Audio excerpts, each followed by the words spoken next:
Hey boys and girls, welcome to PJT Forging and welcome to 2019.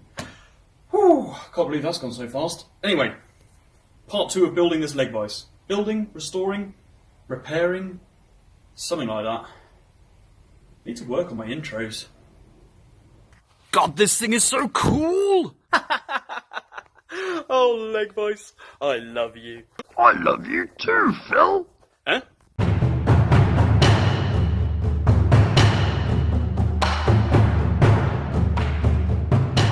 Right then, I've been back to the shop and I've picked up some more rust converter and I've got some heavy duty degreaser. So now we're going to attack all the sections of the vise that are covered in that horrible tar-like grease.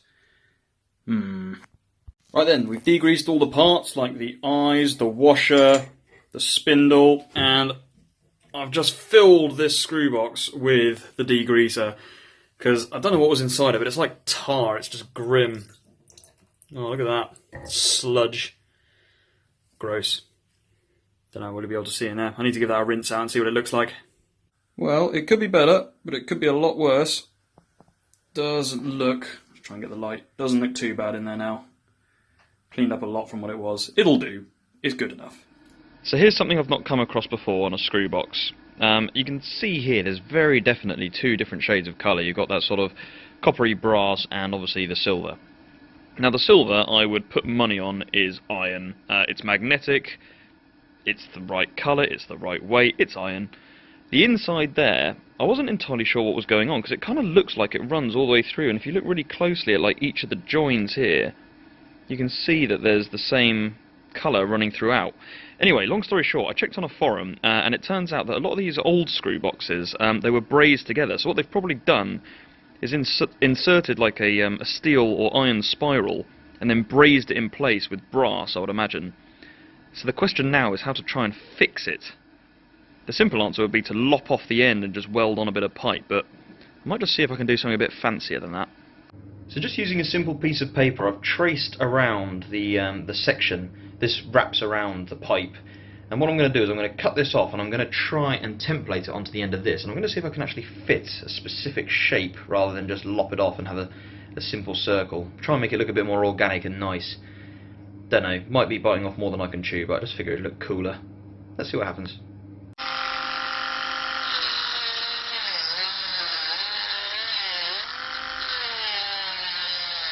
There we go, I think that's as close as I'm going to get it, so let's give welding that a try. Failing that, I have got some brazing rods, but I've never done that before, so I'm going to stick to welding.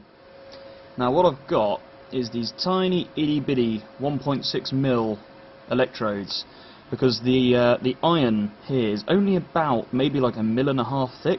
This pipe's about 2, I think, wall.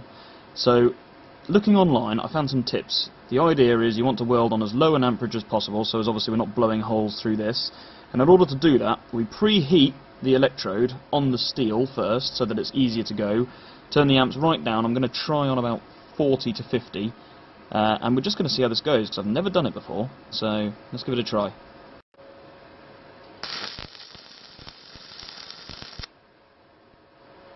That's on 45, so let's try even lower. Let's go down to 35.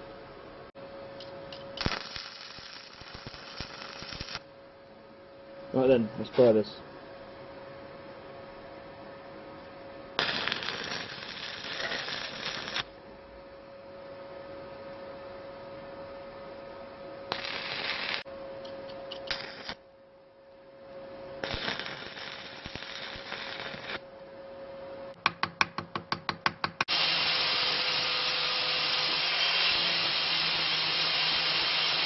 There we go, that's that now done.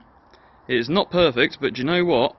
For my skill level, I'm very pleased with how that came out, because to be honest with you, you ask any professional welders how easy it is to weld sort of 1.5mm thick iron to steel, and I think they'll all tell you it ain't easy. So, not perfect, not bad, good enough. Looks a lot better than it did anyway. Happy with that. Okie dokie, so we've got the screw box done, so now we need to work on straightening this spindle, which is a little bit wibbly wobbly, and re-bending this spring. So, we've got a nice big bottle of gas, let's get the forge lit, and let's get up to heat.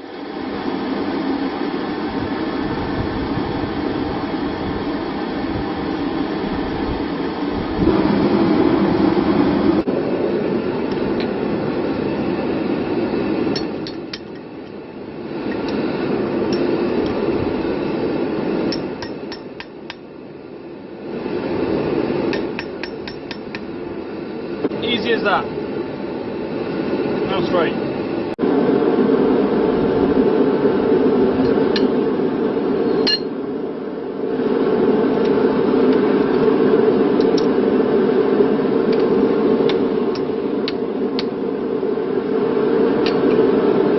Simple as that.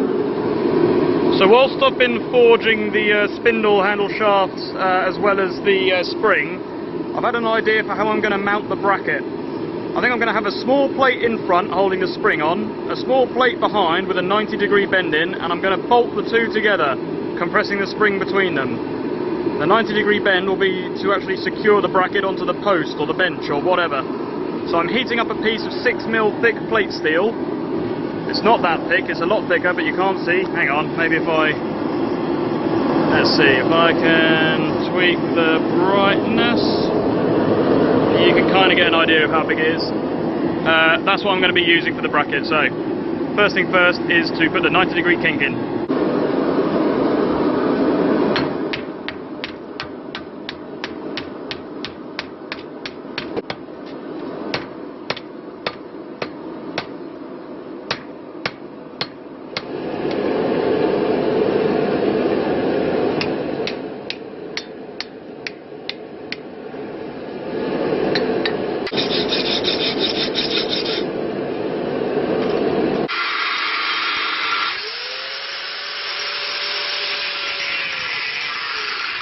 There we go, there's both halves of the mount. They've been cut to shape and they're in the forge annealing, so I will deal with those tomorrow and hopefully should be able to finish it tomorrow. So check back then. Disaster. Whilst screwing back in the thread for a test fit, the jaws weren't completely closing and there was some resistance. So Muggins here decided to give it one last crank and that snap sheared off exactly where I've welded. So my options are, because I now can't get this out, I either just lose this entire section, or I can try and weld it up in the position it is, because I know now that that's the position it needs to be in. And that must be what caused the original fracture in the first place, however many moons ago. So it's a bit of a kick in the teeth, because that was a really nice job, or I thought it was. And it did take a lot for it to break, but yeah, it must just need this sort of curve here in order to go together properly. And there we are. I'll try welding it again tomorrow, see if I can repair it and see if it will work. If not, I'll just lop off from probably pretty much across here. Rightio then, we've worked out our measurements for where we need to drill the holes. I'm going to be drilling these pretty much 3 centimetres apart, but allowing for the size of the actual hole itself, which is going to be a 5mm drole but tapped to an M6 bolt. So, let's start drilling.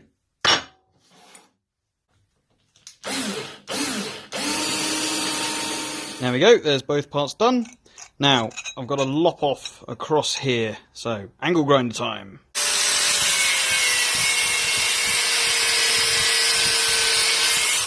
Figured since I was there I might as well make them look pretty.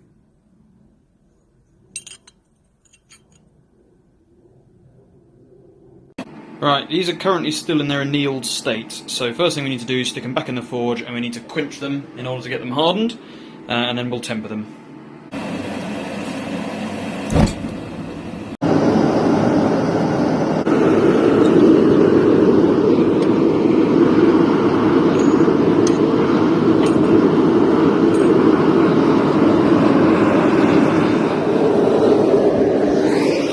First part going in the quench.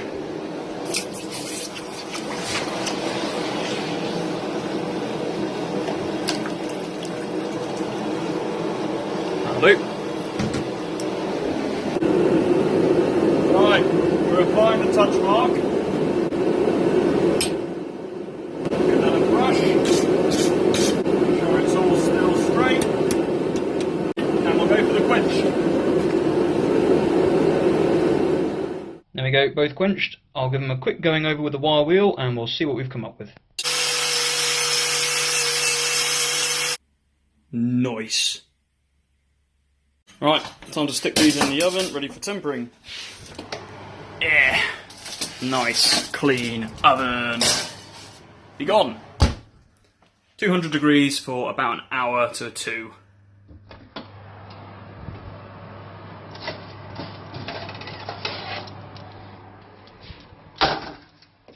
Perfectly cooked.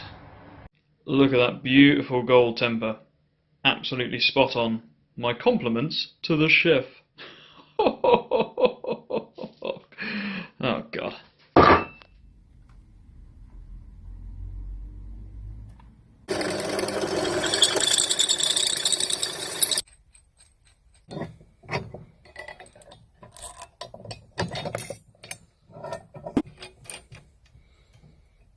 So even having tried to re-drill it and re-line up, as you can see the jaws still don't completely line up properly. So what I'm going to do, I'm going to heat up the leg end, and I'm going to see if I can't knock this down just a half a centimetre or so until they match. So in the forge with it again.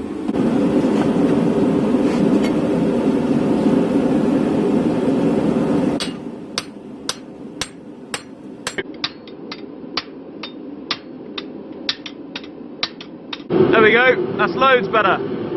Rightio, while we're letting that cool down, it's time to work on this bleeding screw box again. You can see here, this is the piece of pipe that I'd welded on, and it's literally just cracked right across the weld. So I mean, it was successful enough to hold, but not successful enough to be strong, which to be fair was kind of expected. So I think I'm going to have to make the heartbreaking decision just to snip off across here.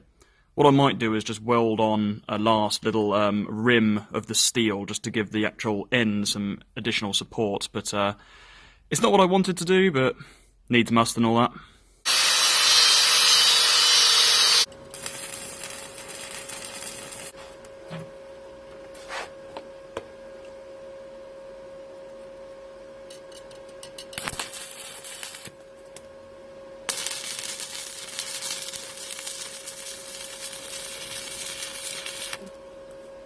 So with those 1.6mm electrodes, I ended up welding that on 25 amps, which is ridiculous. I mean, it's not the tidiest job, but again, steel to iron, I'm not complaining about that at all. And it's holding, and it seems to be pretty strong. So, I need to clean up this weld, and I need to cut this off, and then we'll see whether or not that works any better than before.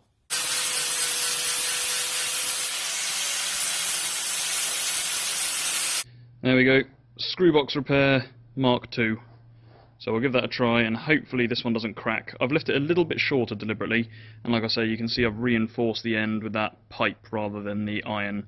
So I'm hoping that will lend a little bit of extra strength to stop it cracking again. But we will see. Let's do a test fit.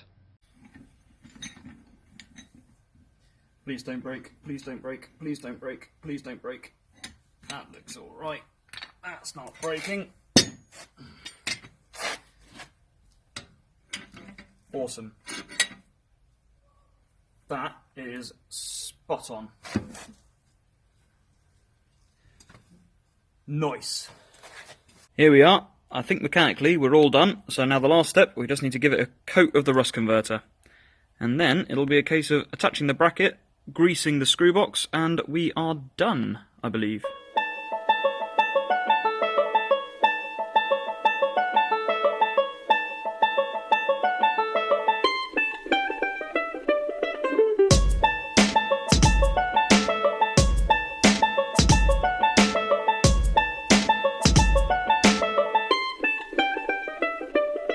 There we go, there's all the parts now rust converted.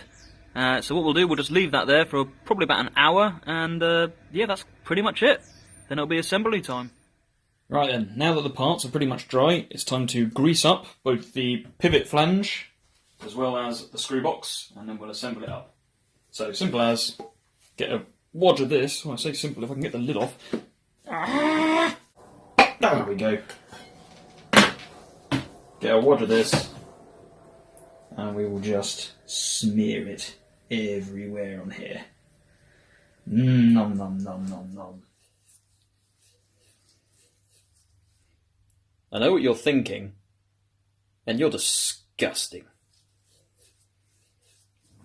Here we are, last step. So we've got our 4 bolts to connect our bracket to the spring and to the main leg, and then we've got our 3 bolts for the actual bracket itself to connect onto whatever, the bench, the post, oh, I don't know, haven't decided yet. Anyway, let's fix this all up and get it done.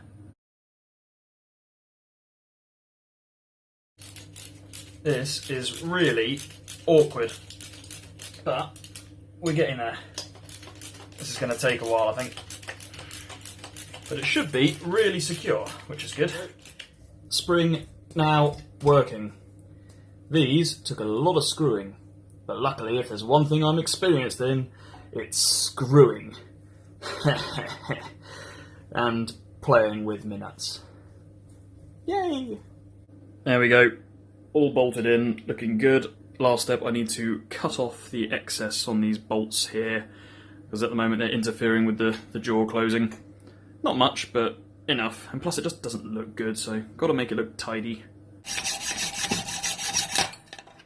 There we go.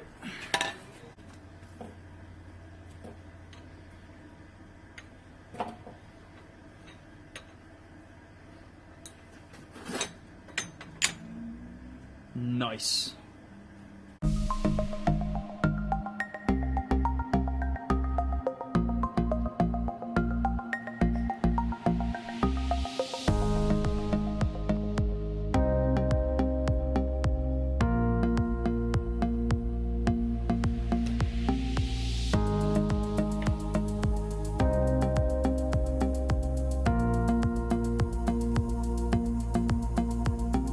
We're done! I really like this build. This was a fun one. Wasn't necessarily the easiest, and it did throw up some complications, but I think the end result came out looking really good. Yeah, really enjoyed it. If you want to see part 1, I'll link that down in the description below. And if you want to see the other leg vise, which featured in this video, I'll also link that down below. If you like this video, like, comment, subscribe, all that normal stuff we say at the end of YouTube videos. If you wanted to see me mount this vise, well, sorry, we don't always get what we want, and I want doesn't get. Truth be told, I haven't got anywhere to put it at the moment, but when I move house, it will certainly be put to use, so stay tuned for that. Anyway, that's all I have for you, so till next time. Bye bye!